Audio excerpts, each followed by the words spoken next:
The BlokeBusters podcast is proud to be a member of the Pod Bros Network. You can find us, as well as other fine shows such as The Guy Huddle, Language of Bromance, and Dave's Nerd Compendium at podbros.com, and on Twitter at PodBrosNetwork. Now sit back, relax, and enjoy this episode of the BlokeBusters podcast.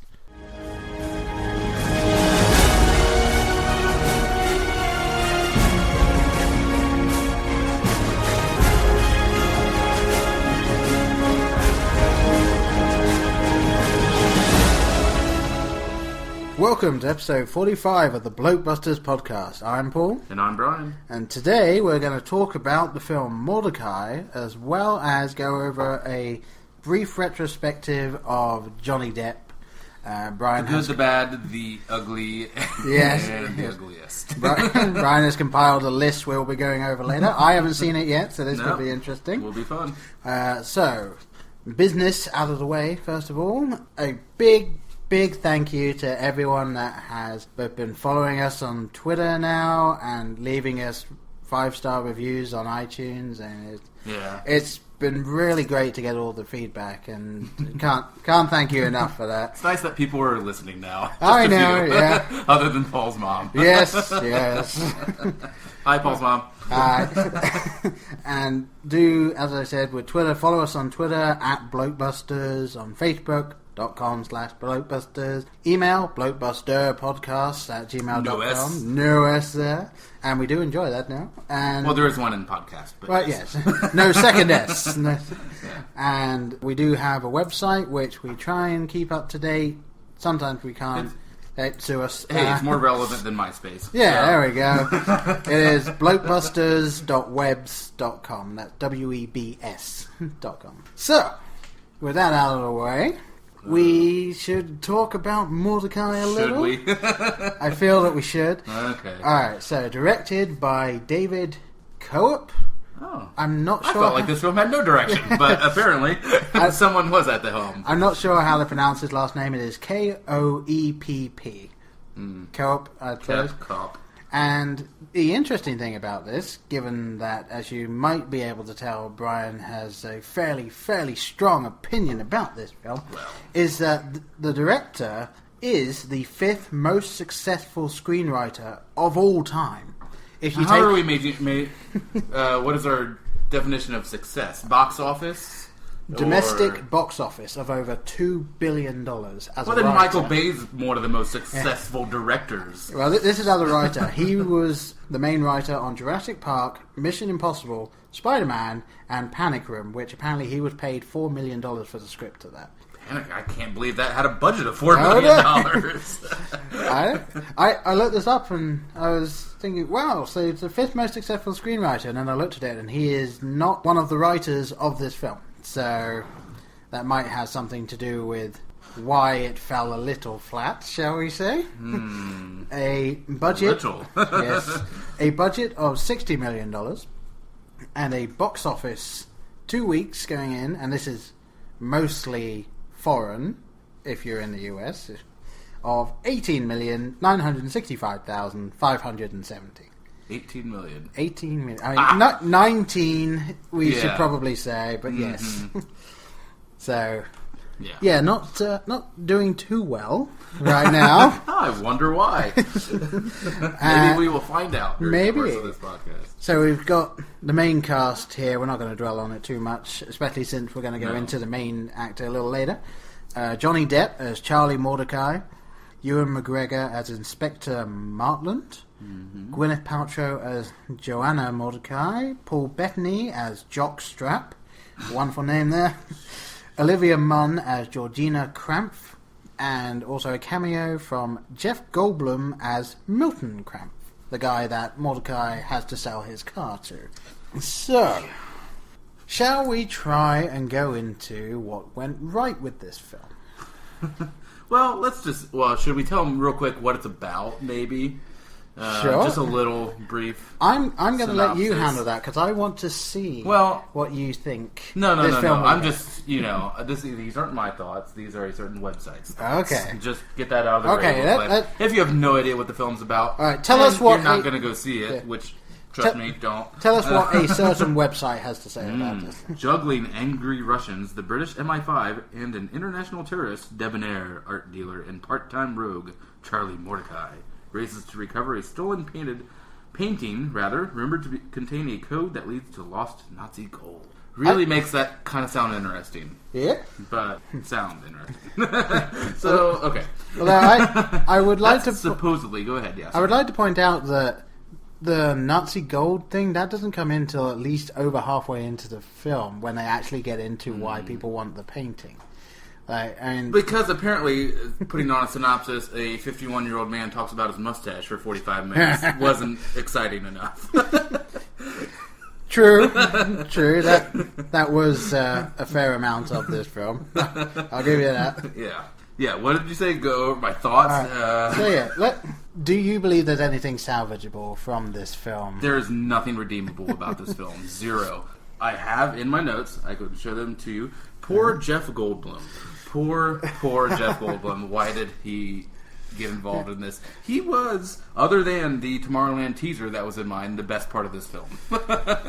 Alright, well, I can see that, definitely. I would... But still, he's in it for 6 seconds, and there's just not enough. No, not in it too much. To make any significant impact for me. Well, to be fair, anytime he's on screen, the amount of time they had to film doubles with all the that he tends to put into. He wasn't as Goldbloomy as he has been. He was not, which was almost a shame. I was kind of when I saw that he was Goldblum. I went eventually there'll be dinosaurs on this dinosaur tour. Dinosaur spaceship virus. Nature find a way. Nature finds a way. So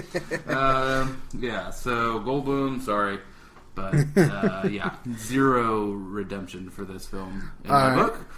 Okay. How about you? Paul has kept me in the dark about his feelings on this movie, which gravely concerns me. Well, I have two very different standpoints on this film. Horrible and horribler. From a critical standpoint, watching the film and seeing the pacing and all of that stuff, there really wasn't that much that you could say the film did well. It was definitely a slow film, and some of the acting did kind of seem like it was just phoned in, and the jokes definitely in the theatre I was in, they were all falling flat on most people, and it wasn't a film that you would see at the Oscars, shall we say, more like running rampant at next year's Razzies, I think. Or probably. One of my notes I made was it was an SNL skit that would not end. It's something that would work in a 3.5 minute window. That's an interesting character. I saw him for 3 minutes. I'm good. Yeah. But then it went on and on. And I thought we were close to the end, and then it had another 25 minutes. And also let me talk about, I've been on the soapbox before, so I'll make it a very brief rant. This asshole behind me in the movie theater came in right as the movie was starting. Okay, that's fine. You got there. You don't want to sit through the 20 minutes of BS before the movie. I get it. Or it could have been a little late. Or whatever. But anyway, talked throughout, pretty much, with his girlfriend. They were sitting directly behind me. So you could hear everything. He was there in time to see the silence your cell phone thing. And his phone rang halfway through. Right. What did he do? Let it ring 3 times, and then answered his phone. Oh, for God's sake. Proceeded to talk on the phone for about 2 minutes. Really? Yes. Wow. In which I gave him about 3 eat shit looks. I don't understand how you can do that. And this was just the worst human being I think that's ever lived. I don't know. Apologies to Hitler, but or to Holocaust, the folks there. But okay, second worst. Okay, there we go. Second worst. Sorry, all right. But yeah, laughed at everything. So obviously we know he is mentally challenged, to say the least. And his laugh was ha ha ha ha ha, like he was reading the letters HA over and over. So the sort of thing you would expect the main character to laugh like in this film. Yeah, so, I mean, in no way should you think, oh, that's why you didn't like it. No, right. That just made the experience complete. Just this, yeah. Fully immersed in this film. Fully, yeah. Oh, my gosh. Yeah. So I weep for humanity for that man, but, and his girlfriend actually. Yeah. But hey, she picked him. But I don't know. Where do you want to go from there? I mean, well, I will say my personal feelings on this film. I have no idea what they were going for. No. But in as far as just British humour, they got it. I'm not saying it's a good film. I'm not even. Johnny Depp British? Is Gwyneth Paltrow British? No, I'm not saying that the actors needed to be British, but the British humour, the feel of British humour, and the style that a lot of the dry jokes can go in, they hit the nail on the head with that sort of stuff. The problem is they made the film the way you make American films, but they tried to make it with British humour, and those styles do not clash. The way that Jock interacts with his employer, that's a very stereotypical sort of English type thing, where you've got the person that is definitely well skilled, knows how to do everything better than the person that you have is the caste above him. system or whatever. Yeah, just this disparity. Exactly. Yeah. So it's playing on that. The problem is there's not so much of that over here in America, and so the things that were kind of funny fall completely flat on most audiences because it just goes. I can't say it goes over their head because it's not smart enough to go over their head, but it just misses the mark completely. So, in my opinion, Jock is the best character in the film. And it's not necessarily because he's overly funny, it's just because of the way that he interacts with his employer. From my standpoint, the best part of it. That relationship did zero for me. That's the thing. Like, my favourite bit in the film is just when he's talking to Mortdecai and Mortdecai's asking him some questions, and then for the third time he asks, is it all going to be alright in the end? And he just replies with, how the fuck should I know? Like, that line, I was ready for that to be funny, but nobody except for myself and my wife seemed to find it funny, but it was that sort of comedy rule of three and just the over-exasperated with the employer, especially since they weren't well-established characters, so I don't give a shit. That's the problem. See, the biggest problem with these films was trying to mesh the two styles together and not giving you good enough backstory or good enough exposition for you to fully invest.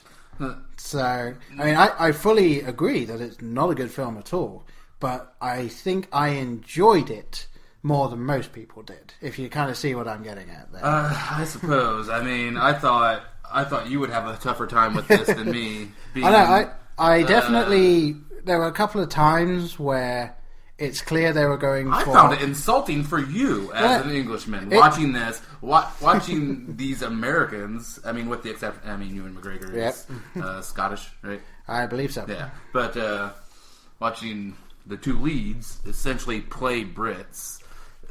horribly so, if I could say. Yeah, not the best accent. They were definitely trying to go for a stereotypical blue blood English accent, and they never quite got it. It was just that little bit off. The boy, good boy. It was like Gatsby again. It was oh god. Yeah. Again, that is a thing that you would expect those types of people to say. But they never got the inflections right. It was just like, it sounds about right, let's go with that. So, an SNL skit that would not end. Exactly. Oh my god. And I did mention before as well, like, they did establish the comedy rule of three quite a lot in the film, which I thought was... Without the comedy. Yeah, but that was the thing. I thought it was great that they were going for it, but again, just because the two styles didn't mesh... It ruined the punchlines. I will say on your behalf, leave the British humor to the Brits. Yes.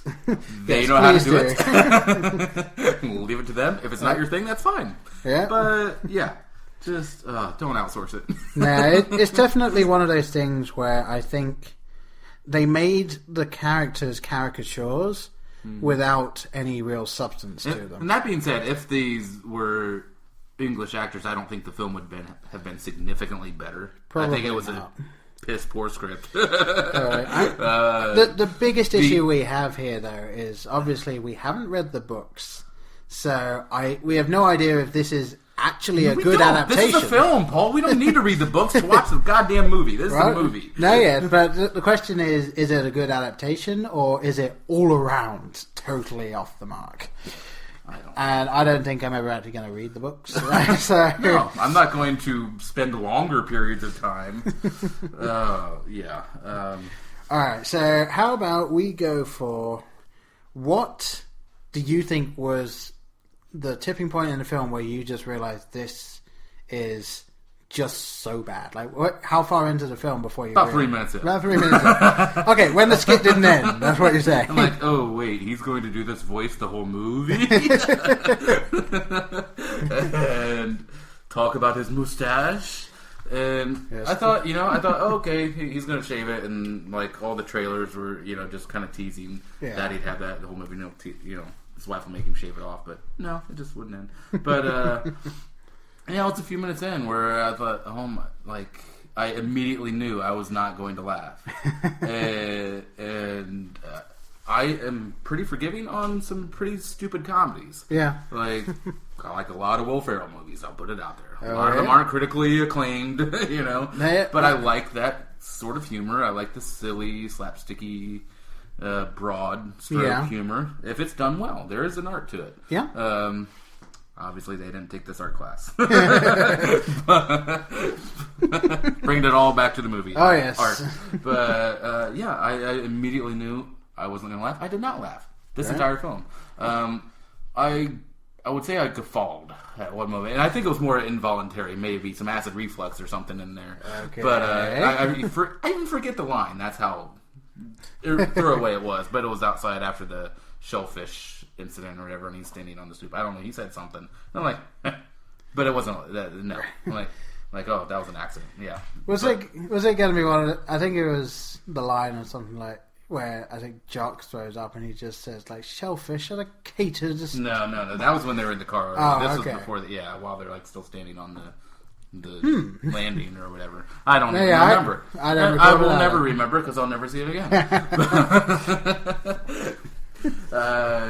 So that's when I knew, and I fought every single urge in my body not to walk out of this movie. I knew, the only reason I stayed was for this podcast. Well, they can't all be the best films we've ever seen. So. Well, and apologies to Dredd. Not sincere apologies, but there is a new high watermark for horrible movies in my book. And since we have slightly redone the scoring system, nothing will ever actually hit as low as Dredd. Oh, I will adapt the scoring You will system. adapt, okay. Yes. Yeah, but, and apologies also to Dumb and Dumber 2. If you had come out in this year, you would not be the worst movie of the year in my book. Good point. Very good point. I would rather watch Dumb and Dumber 2 on a loop for 24 hours than sit through Mortdecai one more time. Oh, dear. 24 hours of Dumb and Dumber 2. Yeah. Well... at least you could get through that just through nostalgia alone, I suppose. Exactly. And I'd laugh 2 or 3 times, like your Simpson episode average laugh. Yeah. 2 to 3, as it is now. Oh my gosh. I do want to read this little rant for you that Go ahead. That just struck me. I know it's very criticky and very kind of douchey, and I try to steer clear of those things where it's just cool to just shit on a movie and try to be clever. If it does kind of deserve it, then... This inspired me, so I just want to know what your thoughts are on this. Okay. And so I'm reading here. I know it'll sound like I'm reading. It's because I am. Yeah. Okay.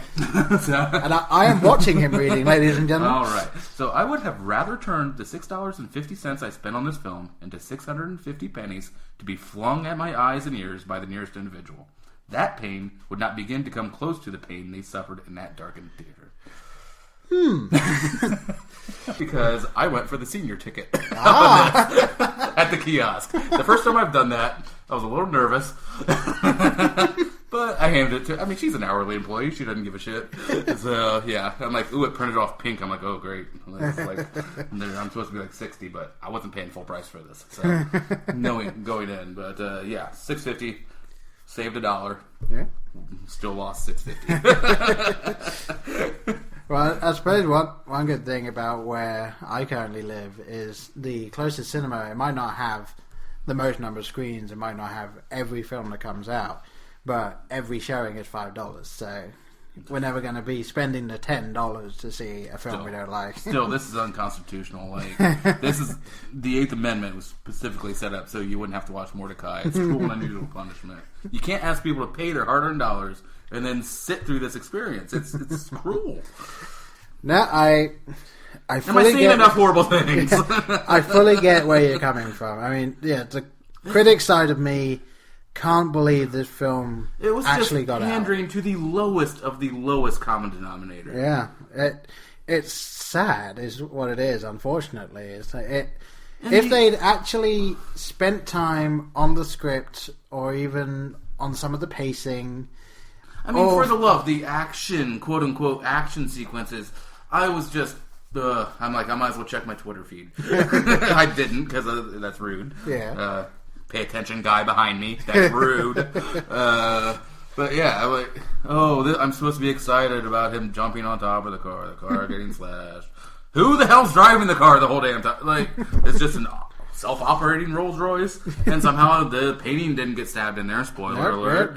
No, just anytime they tried for any kind of action-y type thing. It just did not play at all. No, yeah. Much like the entire film. Yeah, I don't actually have any redeeming features I can think of about it. It's just that I enjoyed what they tried to do, and some of the jokes did work. It's just that the actual coming together. I see where you're saying, like, sometimes I thought, this is a well-structured joke. But it wasn't funny. Yeah. Like, and that's the thing. It's very British, but they're trying to appeal to an American audience. You had the blueprints, but none of the building materials. No. If I can make that analogy. Yeah. Yeah. It's one of those things where I would love to see how this came about. Like, this is. I would be happy if I never heard another word about this film, Paul. No, you don't have to see the film anymore. But I want to know what the thought process was going into this. Of like, okay, we really like these series of books. We want to make a film about it. Now, it has to appeal to American audiences, so we're going to have to put this in it. But we're going to keep the humour of the book, let's say. And then, as they're making it, someone must have just said, this isn't working, right? Anyone? Hello? And then they're just completely overruled. I will get into that a little bit when we talk about Johnny Depp and his choices as of late. And by late, I mean the past 15 years. But, I don't know. Also, I mean, for what'd you say the budget was? $60 million? $60 million. $60 million. I thought the effects were complete shit. When they showed like the plane, like the jumbo jet looked like it was painted on the screen. When they're flying through the names of the towns or through that, any 12-year-old can do that on their computer right now. The explosion in the hotel room looked like it was on basic cable. Yeah, it was awful. Where's that $60 million? I think Johnny Depp. I think the fact that the first took 45 of that probably. The first 4 people on the cast list are all people that are in very, very high. They had to all be salary. Yeah, that must have been most of it. I think they had a $200,000 FX budget, if that. Probably. And I didn't necessarily mind the when they were showing the names of the places, just because. I think this is going to sound weird. I used to have a video game where you would go from place to place, and the way that they had the name and like the little computer-rendered versions of the city. You can't recall the name? I can't recall what it was. Well, that was a great story. Thanks. I know. but like, it was almost identical. Everyone who got that game. It was almost identical to that type. I mean, this is 98 Windows 95 type game. But it was almost identical to that, and so every time it flew, it was like, oh yeah, that reminds me of that game. And then the next time, oh yeah, that reminds me of that game. Like, what did you think? I mean, I've only been in London for 7 days in my life. But what did you think of the geography? Do you think that held true for the most part? Well, they didn't. I mean, with those, the flyovers, and then they're in the countryside just after they get to, get past the Gherkin. Yeah, well, if you're going for them showing you London and then move 2 inches and now we're in the countryside, of course, no, that's not what London is like at all. But I saw it as, okay, so they're showing that this is London, although I would point out that not very many places, even around London, have that expanse of landscape and big open fields. That's normally, once you get, say, 20 miles outside of London, that's when you're really getting into it, if not more than that. So, yeah, just from a basic geography standpoint, this is doing the same thing that Team America World Police was doing, where let's put all the landmarks in one thing right next to each other, and that's going to be our view of that country. Yeah. Where I was trying to pay attention to when they're in the restaurant, Martland or whatever, and Gwyneth or whatever, Martland, and you can see the Tower Bridge, in the background. And I'm like, okay, I'm trying to think, are they coming from the right perspective here? And because that kind of thing's important for me, that continuity. Well, that area, I guarantee you they actually filmed in a restaurant that you can see that. Because there are several places around London where if it's high enough, you'll see the bridge, you'll see the Millennium Eye, you'll see the Gherkin, you'll see all of that stuff. So I have no problems with that as the backdrop because I think that actually was the backdrop. I don't know what the overall feeling was supposed to be with this film. I know I've said that. But there could have been a great shot there too when they were in Trafalgar Square. And then they just went a cheesy whip around shot, where I just thought that's such a beautiful place there and so historic, and then it's just okay, you're in one of the best sites in London, in my opinion, and then it's just, I don't know. And they could have easily done a scene where they met in Trafalgar Square and, have the pigeon fly off and stuff like that. Yeah. The typical Trafalgar Square type thing. Yeah, have a meeting at one of the not the pond, the wishing wells, whatever. Yeah, those are, I don't know. You didn't. I thought they didn't use the city in a way they could have. No, there is the possibility that they weren't able to get permission for some of the places because, especially permission. But especially recently, I think want people to come to London. Tourism board. I think there is a slight tightening of security and stuff like that. And this obviously wasn't a big blockbuster film, where there was a lot of money and a lot of insurance stuff that could go into it. Yeah. So they probably couldn't get access to all the places that some of the Italian job or whatever where you got to be racing through the streets. Exactly. Whatever. I know. Italian job, sorry, not English, but yeah, you get my point. Well, the original Italian job. Yes. They were driving Mini Coopers, close enough. Yeah. All right. I don't know. Is there anything else you want to say about this film? I honestly can't think of anything else. I'm pushing back my personal didn't mind it type thing too, and some of the didn't mind it. This film gave me a gag reflex, a sympathetic gag. Seriously, that's their running bit. That and a mustache is what they hung this movie on. No, I fully get it. It's just, I appreciated Seriously, that gets funnier and funnier every time. When the first time it wasn't funny at all. I know. I appreciated what they were trying to do and the style of humor they were going for. So some of the jokes I smiled at because I get where that was going, and then I probably thought of a better version of it in my head as it was going on. A film has never made me so angry after seeing it. I wanted to punch a baby. Just irrational anger.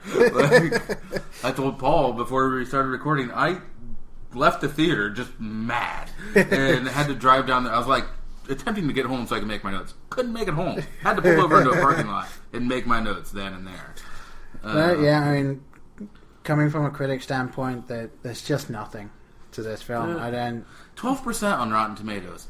How did it get that high? How did it get to 12? I don't know. You it's probably got negative percentage. You've probably got some people like me that were, personally willing to give it a bit of slack, but I do think when it comes to Rotten Tomatoes, stuff like that, you've got to think critically when you're giving your review. So, I don't understand. You can't go, hey, I like Johnny Depp, 4 stars, or whatever. Yeah, exactly. I don't understand how it's got that high myself either. So, oh my gosh.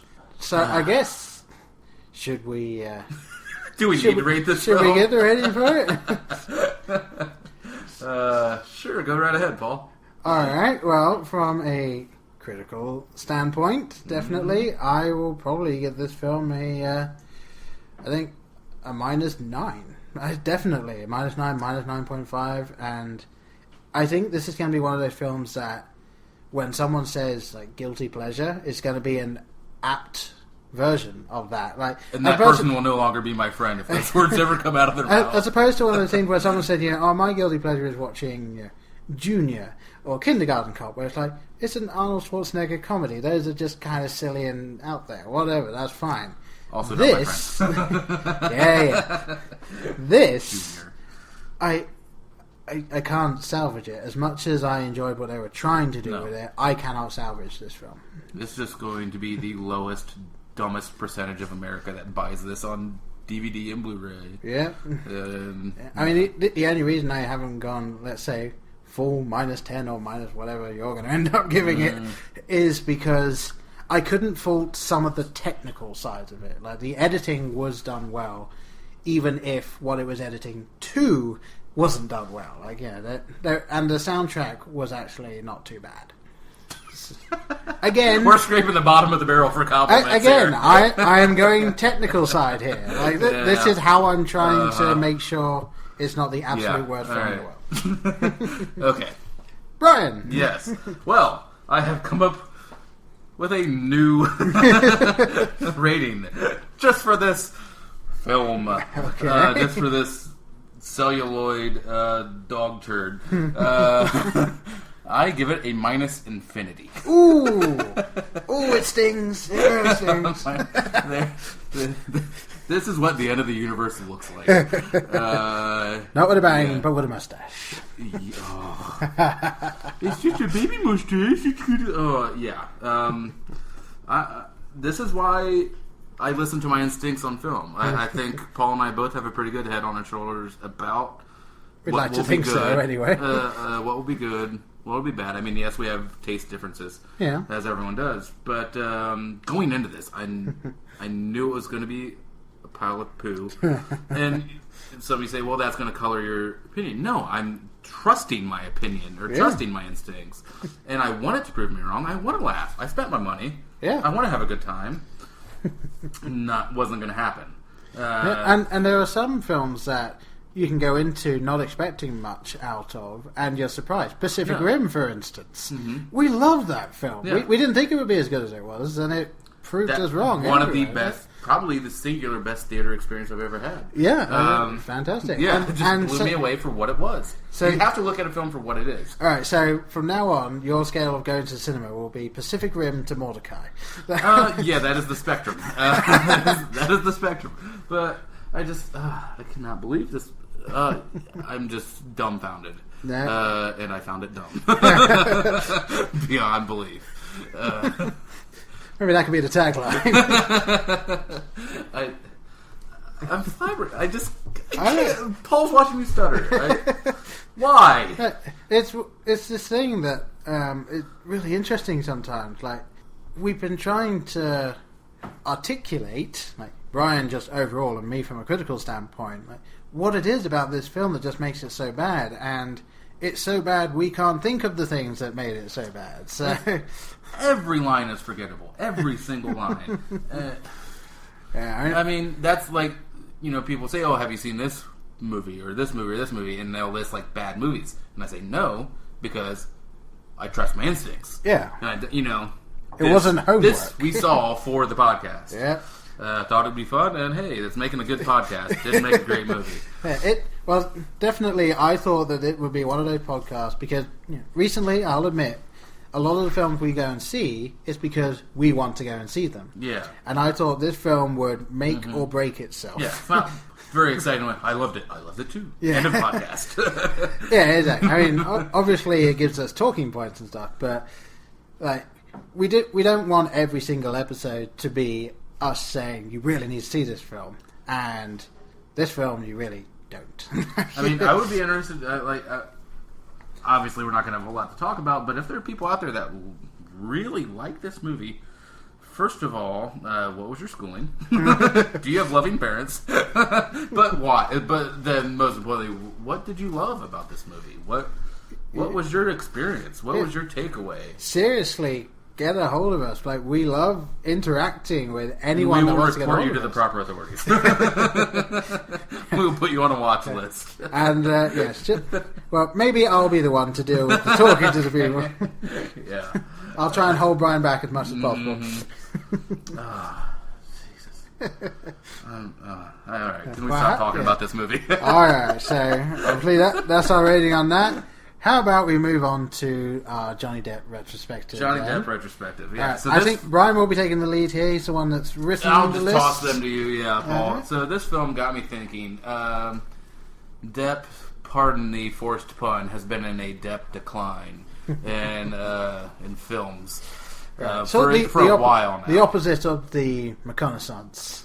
Yes. I guess it's just, the way the universe works. Someone has to die for a baby to live. It's just all equally now. Yeah. McConaughey's on the upswing. Johnny Depp is just... so I have pinpointed what I think to be the beginning of the end for him. Okay.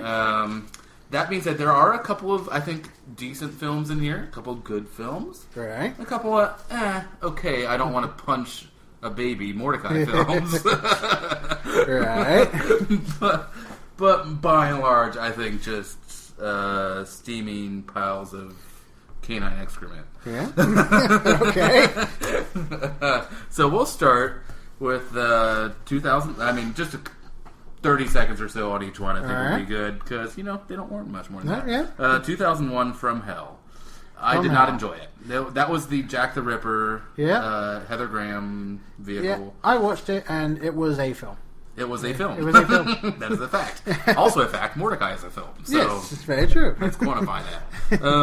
Yeah, it just didn't do much for me. Yeah, I mean, it was alright. An interesting take on the Ripper. Obviously, we still I remember being excited hearing he was casting that, because I thought it would be something special, and it just did not deliver. Yeah. Okay, so now 03, in my opinion, has changed on this film through the years. Okay. Pirates, Curse of the Black Pearl. Okay. I initially... Well, I refused to see it because I just thought it looked so stupid. Once I saw it, I'm like, that was kind of fun. I kind of enjoyed that. Right. A little bit. And now, over the years, it just has lost all whatever it had with me. Do you think that has anything to do with the sequels? No, because I actually enjoy the sequels more than that original. Alright, I wasn't sure. It's, it's my anti-sequel rule. Usually, I like the originals much more than any following sequel, but I don't know. I just don't. For a pirate movie, I don't want Disney at the helm. I want gritty. I want violent. I want some blood and gore and well, obviously being a Disney film, there can only be a limit. Yeah, exactly. Yeah, there are a lot of cutaways, right? All fake off-screen deaths or whatever. But so I don't know. I mean, I know those films have its fans, and depending on when you saw the film, if you saw the film like when you're 12 or 13 at that very impressionable age, I'm sure it's going to hold a lot more mustard for you than nostalgia will be there. Yeah, so that I thought, and that really started the beginning of one of my other notes I didn't get to, is how many more annoying voices or accents does Johnny Depp have left in him? That was the beginning of that, the Pirates thing. Right. I'm Keith Richards. I'm a little pirate. So that's it. I mean, I don't look at those films as anything other than what they are, which is just flat out. We're just trying to make them for his kids, which I get. Yeah, we're just trying to make an entertaining film that parents can take their kids to go and see. Yeah, I'm not saying that's the worst thing ever. That's Mortdecai. Yeah. I think we covered that. Yes. Let's keep but just average or Moving on, 04 Secret Window. I've not seen that. This was called Fight Club in 1998. Ah. That is, if you know Fight Club, I do know Fight Club. That is their big reveal at the end. Yes, I do know Fight Club. I just sorry, don't talk secret about window spoilers for those still holding off 11 years later to see that film. That was their big thing, and it was so much more telegraphed than in Fight Club. Right. The personality thing. The writer thing. It was just, it was nothing. 04, wow, he really just threw some shit on the wall in 04. Finding Neverland.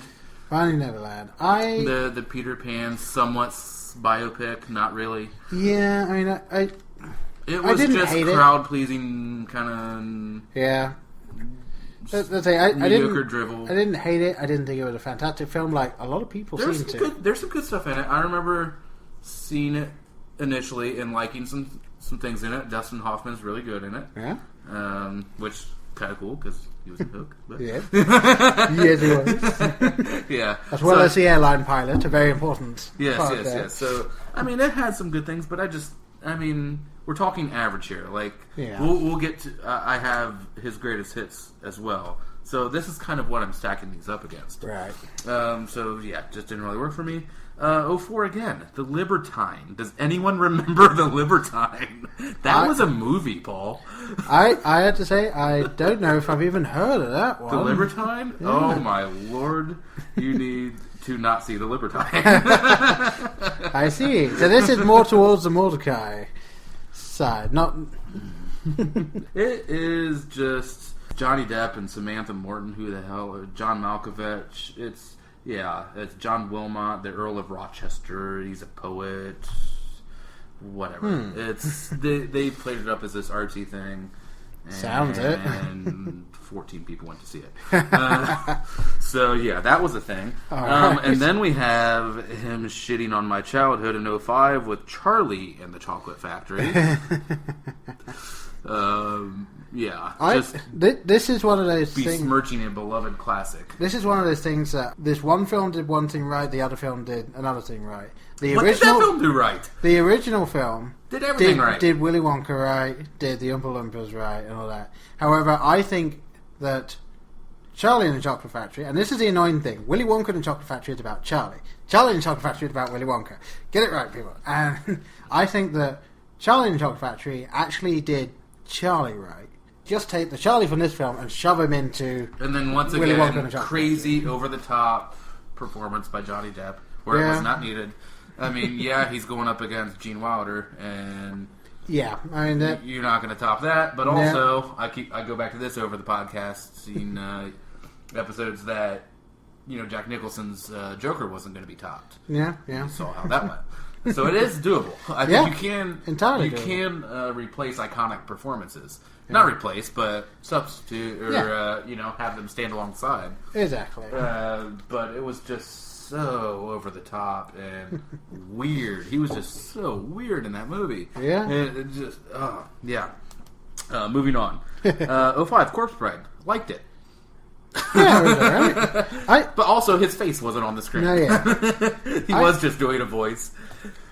Yeah, I didn't really know what to think about that film. It was so slow paced, especially. I thought it was a really, really nice story. It was a good story. The actual twists and stuff were broadcast so much that I figured. But I like anyway. For animated, we talk about rating movies for what they are, or looking at movies for what they are. For what that was, I thought it was an enjoyable film. It was. So, I give that one a pass. I liked it. Yeah, that one was good. 06, Pirates, Dead Man's Chest. Once again, blah, average. 07, Pirates at World's End. I think the best of the pirate films. It was a very good ending to that. I will say this for those movies. If you buy them on Blu-ray or whatever, they look fantastic. They look amazing. The colors pop. Just everything just looks gorgeous. Yeah, and I think At World's End is the best example of that. Yeah, definitely. It's one. I think that one is my favorite of the three of them. Well, and there were four. We'll get to. I know. We'll get to that. Of the three in this trilogy of stuff, the two things I would say about it is, number one, they should have left in the scene between Teodama and Davy Jones that explains the whole curse thing, because that actually not only gives you the depth there, but also explains what happens right at the end when you see Elizabeth and the little boy on the cliff. Yeah. And also they'd established the characters, they had the story, they could just do the damn story, and that's normally where you get some of the best stuff in films, is when you're not needing to set up the film, you're not needing to set up the action, you're just getting into it, and that's what these films do quite well. So I mean, once again, I mean, maybe I'm being talked into a slightly more than average review of that film. Yeah, but I think it's all right. It's all right. It's okay. Yeah. I mean, well, judging it as a Johnny Depp film, I would watch it again just for the visual spectacle. Yeah, not for the performances or the story. Welcome to my side. No, temporarily. 07, Sweeney Todd. Loved it. Fantastic film. I don't like musicals, and I like this. That is a great movie. Great, once again, collaboration with Tim Burton, because they haven't had many in this millennium. No, yeah. What wonderful visual side to it as well. Like a really good oversaturation of the blood. So a couple of hits in there for me. Mm-hmm. Then 09, we go to Public Enemies, which was it's an average. I think film with that genre. I saw the first 20 minutes of it. I think I was on a plane or something. It's an average gangster movie. Yeah. There's nothing special with it. I can't... Whenever I think of like those gangster films of that era, the two films that pop into my head are Road to Perdition, definitely my favourite of that style, and then the original Bonnie and Clyde. Like, okay. I think we'll get to... We might see another gangster film. Not on this list, but maybe on another. Okay. Then after that, we have him reprising Willy Wonka in Alice in Wonderland. Which is essentially what he did in that film. Yeah, he was pretty much. In a Mad Hatter costume playing Willy Wonka, or whatever, however you want to phrase it.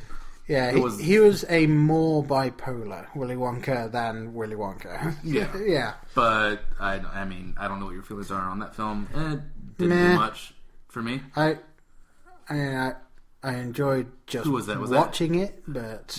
I can't remember the lead. Who was that? Anne Hathaway? No. Oh, the main character? No, who was the girl? That was an unknown. Yeah. No, I don't even know. But forgettable for me.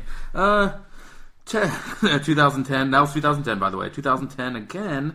The immediately forgettable The Tourist. Never watched it. Don't want to. Don't need to. You got him and Angelina Jolie. What's to go wrong? Him and Gwyneth Paltrow. Well, we see, just because you have two pretty nice leads, not so much. 2011, Rango. What'd you think of Rango? I thought it was an okay animated movie. Yeah, it was okay. That was. I did fall asleep during it, so I should point that out. That was one of those ones where it was very dry, and I think it was one of the first really dry animated films to come out over here. Mm-hmm. And so I don't think it did as well as it could have, but it was enjoyable. I'm still putting it on the mediocre list. Fair enough. 2011, Pirates on Stranger Tides. We can move on. Yeah. 2011, The Rum Diary. I enjoyed The Rum Diary myself. So you're that person that bought the ticket. Yeah. All right. I didn't buy a ticket to see it. I just saw it. So. Okay. And, that was just everything of its counterpart, which we'll talk about in a minute. Yeah. That it just wasn't. It was the blueprints, like we said before, of that kind of film. Yeah. But it didn't play for me. I think a lot of people didn't play for it. I think the main reason that I enjoyed watching it was I enjoyed the story of the guy. Not necessarily the film, but learning about Hunter. Last name? Hunter S. Thompson. Thank you, Hunter S. Thompson. Mm-hmm. I knew it was Hunter T. something. But I thought, it was interesting that this is what he was doing, and this is some of the stuff he had to go through. I found that fun to watch. Not necessarily. I thought, but not necessarily. We'll see. 2012, we moved to Dark Shadows. Once again, over the top performance. Once again, weird voice. Yeah, me and Jamie went to see it and came out just going, "Wow, that was meh." And then we started to watch the original TV show and couldn't get into that either. So the original, I remember watching reruns of, and I've thought heard it was fun. I've heard that it was a fun soap opera-ish kind of spoofy thing. Yeah, and I mean, I will give the advice that I wasn't given when we started watching it. Watch it from the second season, because that is when they actually really kick it in. The first, and then arguably the biggest pile of shit before Mortdecai, Lone Ranger in 2013. Didn't watch it. One of the most racist performances that has ever been captured on cinema. Really, I think it's who the hell was in charge of that decision? Johnny Depp playing Tonto. Disney, probably. And not even just like trying to, okay, you can make that decision and then you don't have to go with the me talking like this performance, right?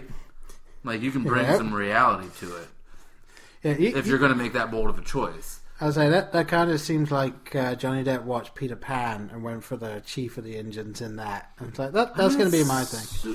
I didn't watch the film, but I saw everything I needed to from the trailer and from everything, and arguably I think one of the most offensive performances since Mickey Rooney in am I saying that right? In Breakfast at Tiffany's.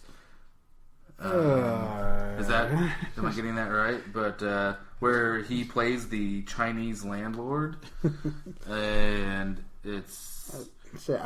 I'm blanking myself. I'm having trouble. Mickey Rooney. Mr. Yuniashi, and he's like with the buck teeth and the you pay now. White guy playing.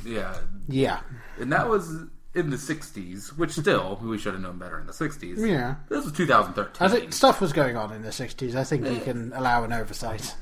Still, that is like it's so awkward and uncomfortable, because that's a decent movie, or actually a very good movie, Breakfast at Tiffany's, but those scenes are unwatchable for me. Yeah. Like, I fast forward through it if I watch that movie. But Lone Ranger, just, no excuse for that. 2014, Transcendence. Didn't end up seeing I transcended myself and did not go see this movie. I chose a higher road, a higher path. I was going to go and see it, but it was one of those times where, your schedule just never lines up. And so I ended up not seeing it. Yeah. And then all the reviews came out just like, well, that fell on its face, didn't it? And it was like, maybe I shouldn't say this. I don't know. It works with Lucy because she had Scarlett Johansson, which is essentially the same thing. At the end of that movie, she uploads herself, whatever. Yeah. And then, of course, 2015, the icing on the cake, Mortdecai. So, I mean, here's my thing. Johnny Depp is, I still think, a great actor. I think he's one of the best of his peer group. Probably outside of that peer group. He's 51. He could be making, which I want to get into this I don't want to run too long. Get into this other list real quick. But he was someone I always felt made really intelligent choices, and didn't take every script that came his way, and would do the odd thing here and there, and it worked out wonderfully. Well, it's always good when you can cherry pick. And now it seems like I know I'm just assuming things here, but it seems like he's bought his own ego to me. Like what People magazine prints about. Or, things like that, where he's just this caricature of himself, and everything is just overacted and overperformed. Like, he could be doing really interesting dramatic work. Like, very heartfelt stories. Very... I don't know, could go into like things like Scorsese type films. I would love to see him in something like that, or or a Tarantino film, where Tarantino could use him really well. Yeah, absolutely. And instead, he's just in these mockeries where he's just playing pretend like you do when you're 3 years old, where you're playing cowboys and Indians and pow pow bang bang. Well, I mean, obviously, we don't know everything that goes into the decision-making process for him and stuff like that, but I would think that a large part of it is going to be, at this point, typecasting. Like, obviously he is a good actor and can do all this other stuff, but now studios know him from Pirates of the Caribbean and all of that stuff, so now that he's got that... But you see older actors that can still bring really great performances in really great movies. No, I'm not saying that he couldn't do that. I just think that a lot of studios are now just like, oh, Johnny Depp is the crowd pleaser. Let's put him in what we think is going to be our biggest film. But it's ultimately his choice. It's not like he has trouble paying the rent. Oh, yeah. So he can turn down projects, you know? But you have like Dustin Hoffman and Clint Eastwood and Morgan Freeman and men, even more that are still making great choices in films for the most part. Bucket list, sorry. But, still applying their trade in that supporting role, which sadly, as you age, that's kind of what you're relegated to. Yeah. But still being valued and of value. No, yeah, I just think that what's probably going to happen is in like 5 years' time, Johnny Depp's going to be getting back into those sorts of, maybe waiting 2 years and just doing the one film, but doing that really well. Yeah. So you read that he did a ton of movies, just take one every 3 years. Take a project that you really are passionate about. Do the Christopher Nolan style thing. Just I don't know, and I know some people might say, "Well, I missed a few movies he was in." I was going for things he was the main attraction. He starred in it. First or second build. I know he popped up in 21 Jump Street. Spoiler, obviously. Imaginarium of Dr. Parnassus, Tusk. Yeah. Those things. I'm not counting those as Johnny Depp movies. No, yeah. It'll probably be things where he was the ticket sale. Yeah, it'll probably be in the sequel to Tusk, so it's going to be coming out at some point. Musk. Well, I know that his daughter and Kevin Smith's daughter are the main two people in that. So. Yeah. All right. Real quickly, I did want to talk about the other side of that coin. The Depp choices, I thought, were what I came to expect, what I loved. Now, is this in chronological order, or is this in order of your This favorites? Is chronological. Okay. These are, admittedly, my favorite. 86, Platoon, which is just a fantastic film. I know I didn't include small parts in the horrible ones, but he was great in Platoon. It's a great movie. I love that movie. 90, Edward Scissorhands. One of my favorites. Yeah, really good. Perfect performance, I thought. He says what? 18 words? It's a really small amount. Less than Michael Keaton in Beetlejuice. Well, less than Terminator. Less words than screen time. Let's make that comparison. Yeah, there you go. Yes. About it, yeah. Because I'm sure Beetlejuice talks a lot, but in a limited time. Oh, he does. Yes. Yeah. 93, I think, one of the finest romantic comedies ever, Benny and June. Haven't seen it. Benny and June is absolutely incredible. I actually don't know if I've heard of that one. Benny and June, really. Aidan Quinn, and I'll have to look that up. He plays this really kind of socially awkward guy that is kind of obsessed with Buster Keaton, and Mary Stuart Masterson plays June. She's kind of a little, I wouldn't mentally handicapped or ill or just she's not all there, but it's kind of a romantic comedy between those two. But it has very dramatic moments. Cool. That sounds really cool. Yeah, he is just perfect. He doesn't talk a lot in this movie. It's like Edward Scissorhands, where it's very physical. Right. If he's going for a Buster Keaton type thing, obviously that makes sense. If he's going for something very physical, but he's so good in it. Julianne Moore, Oliver Platt. I would say, if you're wondering what my favorite romantic comedy would, that be Annie Hall. But yeah, this is right up there. 93, What's Eating Gilbert Grape? Excellent. Him and Leo, love that movie. I don't know. Yeah? I haven't seen it? I cannot comment. Yeah. Have not seen. 94, Ed Wood. Ed Wood. I love Ed Wood. Him and Tim Burton. Yeah. Yeah. Again. And that's one of those films where a lot of people that I've seen tend not to like Ed Wood, pretty much the same way that people don't like the director Ed Wood. But it's a fantastic film. The movie was great. Say what you will about the real man. Yeah. But or Glenn and Glenda or Plane 9 from Outer Space or any of that. Yeah. But fantastic the story. movie, I thought. In '94, a black and white film. Yeah. There are, I think, little pops of red or pink color in it on the sweaters and the cross-dressing. The sort of thing of any like really, really important item will have the one color tint. But it's a great-looking film. I thought it gave a lot of sympathy to that character. Or to that person. Kind of a real person. But, 95, Dead Man. Have you ever seen Dead Man? Which is a Western. Nope. Oh, yeah. Not typically a Western fan myself. Okay, so. yeah. But that was a great one. 97. Back into the mafia or gangster-type movies, Donnie Brasco. Which I thought I don't recall if I've seen this one. Really, I think, underrated film of that genre with him and Al Pacino. And...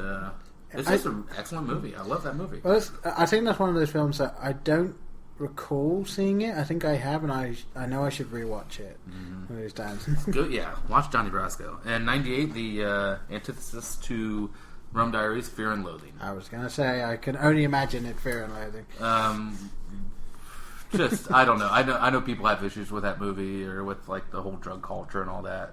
It just looks amazing. It's so well acted. It's so much fun. Yeah. Gilliam, right? Yeah. Benicio's just hilarious, and you have that social commentary on that time period, and it's just a freaking riot. There's so many quotable lines from that movie. There's just so much. The Criterion, grab the Criterion collection on that movie if you don't have it. It's so much fun. So many bonus features on that thing. It's great. 2000. Might be surprised I picked this on there. Chocolat. Which, I thought he was great. I know my mum likes that film. Yeah. You can probably guess why I didn't watch it. But, yeah, I mean, it's not the thing I usually go for. The kind of movie I go for. A little too over-the-top romantic. Yeah. But I thought he was great. 2001, another one of my favorites, Blow. One of the most heartbreaking performances I've ever seen from him. And do you know Blow? Have you seen Blow? Again, I've seen bits George and Young, pieces of the it. drug runner, Cartel. Yeah. With Pablo Escobar and what Penelope Cruz as his wife, and he just pisses everything away. It's not one you can really watch a lot because it's so damn depressing. But he is just perfect. You got Paul Rubens in there. You got you got Bobcat Goldthwait in there. So that was my list. I did give some honorable mentions to Sleepy Hollow and The Astronaut's Wife. I thought he was decent in those. You didn't mention one of the films I enjoy with Johnny Depp. What would that be? Ninth Gate. I figured that would be... That just kind of fell in the in-between area. Yeah, you weren't sure which one to go. And I really enjoyed that the first time I saw it. I thought it was an interesting, almost a noir type feel to it. Perhaps I should revisit that at some point. But it's not excellent by any stretch of the imagination. Right, then I won't. But I would definitely say well worth a rewatch. I'll probably watch it again next year or so. I think because it's been long enough that I'm starting to get patches in it. So and then if I rewatch it, I can actually watch it relatively fresh, even though I still remember the ending perfectly. So. Yeah, maybe I'll carve out some time to try to visit that back, but who knows? Probably not. Yeah. But that was, I just, Johnny, I'm going to talk to you now because we know you're listening. Exactly. I'm not ready to give up on him. I think, like I said before, he's extremely talented. I still think he's a great actor. Yeah. I just would love to see more from him at this point. Yeah, I do think that as I said, his biggest problem is that you're going to run into a lot of times where he's given a script, he's kind of typecast, and he probably just feels like, yeah, I could do this. Well, it seems like now, we need a wacky character. Let's get Johnny Depp. Yeah, instead of a good actor. Let's get a good actor for this role. Johnny Depp. Yeah. Nah, let's get somebody wear some makeup and put on a goofy hat or a mustache or whatever the thing is. Yeah. I think they're making a sequel to Alice in Wonderland, and that's going to be coming out at some point either this year or next year. I think if they were to do they're not going to, but if they were to do a prequel where you saw the Mad Hatter turn into the Mad Hatter, so you see his decline, Johnny could do that really well. It's just that we came in and he was already off his rocker, and so he's just playing a zany character, and you only saw the occasional line or two where he actually snaps into sameness, and you see like how this character could have been. And it's like, okay, you did that well. Can we just have more of that? All of that, please. None of the serious. All right. Well, I'm talked out, Paul. Yeah, we should probably let the listener go. Yeah, I want to watch a good movie. All right. Well, I think I said it at the top, and I'll say it again here. If you like us, please do review us on whatever platform it is you listen to us on. Mm-hmm. iTunes, we love getting the reviews. Let us know your favorite Johnny Depp movie too while you're at it. Yeah, do let us know what your favorite is and why, and then maybe we can least favorite, other than Mortdecai, because we'll get too many Mortdecais. Oh yeah. Well, that's assuming people go and see it. You see? Oh yeah, sorry. You can't it's too late for you folks. You can't dislike what you haven't seen. This is a public service. What we're doing right now. Yes, exactly. Stop! Don't go see Mortdecai. Yeah. Well, I've been Brian, and I've been Paul. See ya.